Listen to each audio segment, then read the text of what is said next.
लखनऊ में all India Muslim personal law board की बैठक खत्म हो गई है। बैठक में कई अहम मुद्दों पर चर्चा की गई। कॉमन सिविल कोड के साथ साथ बोर्ड की बैठक में वक्फ संपत्तियों के हिफाजत को लेकर भी चर्चा हुई। वहीं वर्शिप एक्ट को लेकर भी बैठक में मंथन किया गया। मस्जिदों में महिलाओं की एंट्री को लेकर चल रहे विवाद पर भी चर्चा की गई। हिजाब का मामला उठा, 3 तलाक का मामला भी बोर्ड की बैठक में उठा। तमाम मुद्दों को लेकर all India Muslim personal law board के सदस्यों ने बैठक की है। इसमें AIMIM के अध्यक्ष असदुद्दीन ओवैसी भी शामिल हुए हैं। लखनऊ में चल रही all India Muslim personal law board की बैठक खत्म हो गई है। बाकी तो देखिए मेन तो यही था। हमारे यहाँ एक ख़वातीन का सेल है, महिला विंग है, उस पर बात हुई है। उसको हम लोग एक्टिव करके जो काम करते हैं अपने माशरे की इस्लाह के लिए, सोसाइटी के रिफॉर्म के लिए, उस पर बातचीत हुई है कि हम उसको मजबूत करके आगे बढ़ाएंगे। ये भी बात हुई है कि कॉमन सिविल कोड पर हम हुकूमत के साथ नुमाइंदगी करेंगे, अपनी बात बताएंगे, जो मुल्क की हालात को हम समझते हैं वो उसके सामने पर्सनल लॉ बोर्ड रखेगा और लोगों के साथ भी बात करेंगे ताकि इस पर एक राय हमवार हो सके और किसी भी ऐसे कदम से हम लोग हुकूमत को रोक सके कि भाई जो मुल्क के लिए और समाज के लिए मुनासिब नहीं है। एक्ट 1991 को लेकर भी कुछ चर्चा हुई? उस पर तो देखिए वो तो बन चुका है।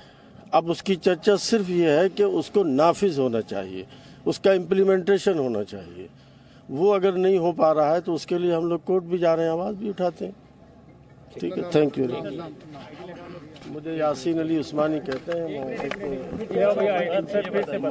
डॉक्टर यासीन। बैठक इसमें UCC पर सरकार से बातचीत करने की बात कही गई है। मुस्लिम पर्सनल लॉ बोर्ड के सदस्यों ने समान नागरिक संहिता को लेकर के चर्चा की है। लखनऊ में चल रही all India Muslim personal law board की इस बैठक में 51 सदस्य शामिल हुए। 3 तस्वीरों के जरिए आपको हम दिखा रहे हैं। कई अहम मुद्दों पर चर्चा हुई। ओवैसी भी इस बैठक में शामिल हुए हैं। खबरों के मुताबिक देखिए, बोर्ड ने ये वर्किंग कमेटी की मीटिंग थी और उसने जो बातें तय की हैं आपके पास वो प्रेस रिलीज की शक्ल में भेज दी जाएगी। इन सब का खुलासा ये है कि हमारे इस मुल्क के लिए, जिसमें मुख्तलिफ मज़हब के मानने वाले, मुख्तलिफ कल्चर से ताल्लुक़ रखने वाले लोग हैं, उनके लिए यूनिफॉर्म सिविल कोड मौजू नहीं है। हर तबके को अपनी अपनी पहचान के साथ इस मुल्क में जिंदा रहने की इजाज़त देनी चाहिए, जैसा कि हमारे मुल्क का दस्तूर कहता है।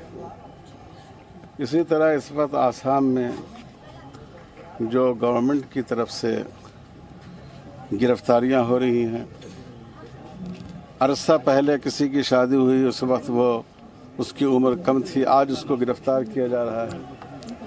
तो ये केस पहले से सुप्रीम कोर्ट में पहुंच चुका है, हरियाणा और पंजाब से। जब तक सुप्रीम कोर्ट का फैसला न हो जाए उस वक्त तक आसाम गवर्नमेंट को इस सिलसिले में ऐसा कदम नहीं उठाना चाहिए और उसको इससे बचना चाहिए। ये 2 अहम पॉइंट थे और जो इसमें ज़्यादा अहम चीज़ें थी वो ये थी। अब वो पूरा प्रेस नोट आप लोगों के पास पहुंच जाएगा, हिंदी में भी, अंग्रेजी में भी, उर्दू में भी, आप लोग उसको शाया कर सकते हैं। क्या कॉमन सिविल कोड को लेकर के किसी भी तरह के एहतिजाज को करने से मना किया गया है? इस बात की भी बात कही गई है या आपको किसने कहा है? पूछ रहा हूँ। देखिए, हम एक जमहूरी मुल्क में रहते हैं, इसमें हमें एहतजाज करने का हक है, लेकिन जब दूसरे ज़राए से हम अपनी बात को पर गवर्नमेंट को आमादा नहीं कर पाए तब एहतजाज। तो हमारे सहयोगी शुभम पांडे इस बड़ी खबर पर हमारे साथ जुड़ चुके हैं। शुभम, सबसे अहम बात की यूनिफॉर्म सिविल कोड को लेकर के बैठक की गई है और इसमें सबसे प्रमुखता से यही मुद्दा उठा है, यानी क्या ये मानकर चल रहा है मुस्लिम पर्सनल लॉ बोर्ड की सरकार यूनिवर्सल सिविल कोड की तरफ आगे बढ़ेगी, यूनिफॉर्म सिविल कोड की तरफ?